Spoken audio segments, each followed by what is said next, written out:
Dapat Gipahimangnuan karon sa Cebu City Fire Office ang publiko sa pagmatngon gyud batok sa sunog. Ilabi na nining nagkagrabe ang nasinating kainit sa panahon. Kinibisan pa man kung natapos na usab ang pag-obserbar sa Fire Prevention Month.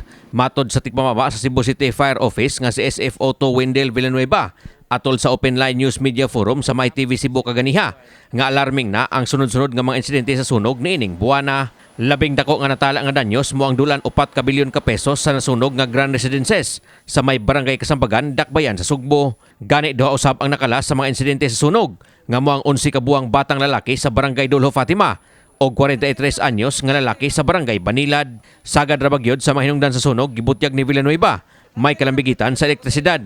Hinungdan nga kinahanglan gyud nga magmatngon ang atong mga kaigsuonan kalabot sa ilang kahimanan nga nagamit og kuryente. dapat atong i-revisit ang atong electrical wiring sa Panimalay. Wa tay budget to get a licensed electrician. Make use of the kuan. Namtay gitawag og mga barangay electrician o kadang kuan pa buwi-buwi mga barangay kurintisyan. So duol ta makigkwanta nila. They are capable. Testa graduate po na sila. Mauna sila. They have the capability to install all our electrical connection, electrical wiring sa ato ang balay. Moday dapat unya katong mga dunay pinch wires nga after sa bagyong Odette nga wala pa nato ma-check.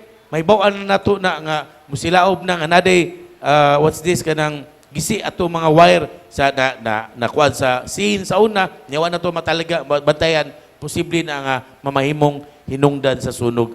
Gawa sa mga sunog sa mga residential area o sa mga panimalay, kadaghanan usab sa mga narespondihan sa atong kambiruhan. Mga grass fire hinungdan nga giawhag karon ni Villanueva ang mga opisyales sa barangay nga unta ila kining monitoron ug idili ang pagdaob sa mga kabalayan. Samtang ikasubo ni Villanueva nga matag higayon sa ilang mga training ug drill kalabot sa mga sunog sa kabarangayan. Minus gayod ang motambong niini. Alang kang Villanueva, mas mayunta nga mapahimuslan kini sa atong mga kaigsuonan. Sangnit libre kini nga kaalam-alang kanila ug makatabang sa mga buhaton aron makayan ang sunog ug ang buhaton usab sa gayon nga mahitabo ang sunog. So dapat magpakabana na ang publiko. Ayaw ninyo kini og actually fire prevention is education. Ug dili may edukar ang publiko with respect to fire prevention and fire safety. Ug walay pagpakabana ang publiko, ang among mga programa sa ato sa kabumbiruhan mamahimong way nada ug way pulos. Kaganihan laing sunog na usab ang maigo sa Dakbayan sa Sugbo nga naglambigit sa usa ka furniture company. Kini si Greggy Magdadaro alang sa MyTV Cebu.